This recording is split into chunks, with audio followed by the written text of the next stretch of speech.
लगातार बैठकें आप ले रहे हैं, अब तक जहां कुछ कमी थी क्या उसका कोई निचोड़ निकल पाया? और संभावना ये भी जताई जा रही है कि जहां जिन जिलों में वीकनेस थी पार्टी की वहां पर जिलाध्यक्ष भी बदले जाएंगे।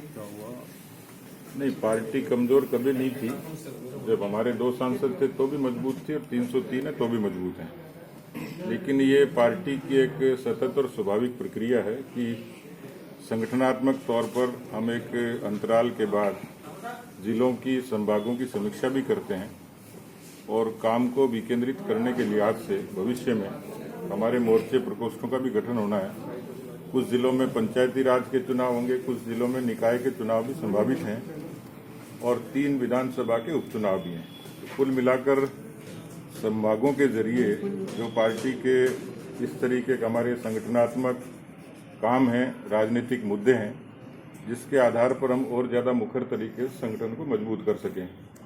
तो निरंतर प्रक्रिया है और उस नाते हम लगातार संभागों की बैठकें कर रहे हैं। इसी क्रम में आज जयपुर संभाग की बैठक है, आज जोधपुर की भी बैठक है।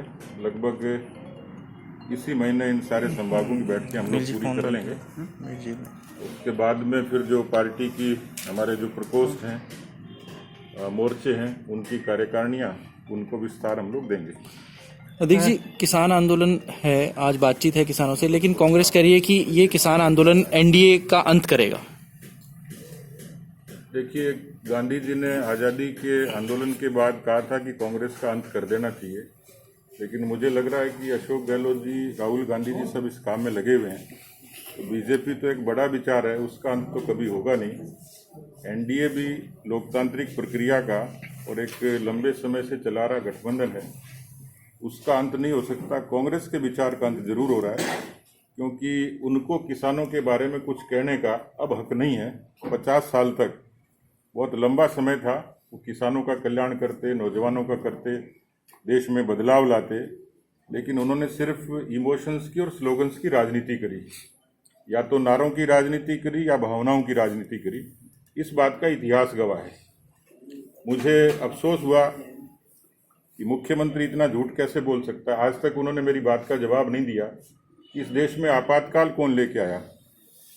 इस देश में भ्रष्टाचार के जितने मुद्दे थे, विश्व रिकॉर्ड टूटा, उसका जवाब तो कभी नहीं देते। क्यों नहीं उन्होंने स्वामीनाथन की रिपोर्ट लागू करी? इस देश में उन्होंने ही कहा, उनके लोगों ने ही कहा, उनके अंतर्राष्ट्रीय नेता राहुल गांधी जी ने 10 दिन में संपूर्ण कर्जा माफी की बात कही थी। आज जो आंदोलन चल रहा है, क्या 2019 में उनके घोषणा पत्र में नहीं है? सोनिया और राहुल गांधी की फोटो समेत वो चीजें छपी हुई जो आज जिस बात पर वो यू टर्न ले रहे हैं। कल उन्होंने एक लंबा चौड़ा पत्र लिखा प्रधानमंत्री जी के नाम पे। मुझे लगता है कि मुख्यमंत्री इतने कमजोर हो गए कि अब वो चिट्ठियों का सहारा लेने लगे। संपूर्ण कर्जा माफी की बात को गोलमाल करने के लिए वो ये कह रहे हैं कि मैंने प्रधानमंत्री जी को चिट्ठी लिख दी कि राष्ट्रीयकृत बैंकों का कर्जा माफ किया जाए।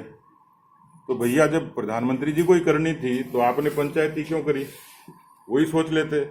इसका मतलब साफ है कि उन्होंने झूठ बोलने के लिए, किसानों के वोट को बटोरने के लिए संपूर्ण कर्जे की बात कही और आज हम पर वो तोहमत लगाते हैं। एक दुर्भाग्यपूर्ण बात यह है कि जब भी वो कमजोर होते हैं तो मोदी जी को और अमित शाह जी को तानाशाह बताते हैं, या वो ये कहते हैं कि हमारी सरकार को गिराने की कोशिश हो रही है। इसका मतलब ये है कि वो अब गिरे और तब गिरे, कब गिरे, इस आशंका में वो पिछले 2 साल निकाल दिए। तो भारतीय जनता पार्टी तो तोहमत लगाने की एक कारक बन गई कि उनको एक ऐसा उपकरण मिल गया कि जिसके जरिए आरोप लगाओ और सहानुभूति बटोरो। और मुझे लगता है कि अब उनको कोई सहानुभूति है नहीं। राजस्थान की जनता उनके काम को समझ चुकी है, खुद बहुत पूरे तरीके से कमजोर हो चुके हैं। ये लीक सरकार है और वीक मुख्यमंत्री है। उप मुख्यमंत्री लीक हो जाता है, विधायक लीक हो जाते हैं, इनके पार्टी के पदाधिकारी लीक हो जाते हैं, पर्चे लीक हो जाते हैं, लेकिन अंततः मुख्यमंत्री वीक हो जाते हैं। तो अशोक गहलोत इतने वीक हो गए कि आरोप लगाने के अलावा उनके पास में कोई औजार बचा नहीं। पर्चे लीक होने के बाद जेईएन भर्ती 3 उपचुनाव होने हैं, कांग्रेस ने अपने प्रभारियों की घोषणा कर दी, बीजेपी कब तक करेगी?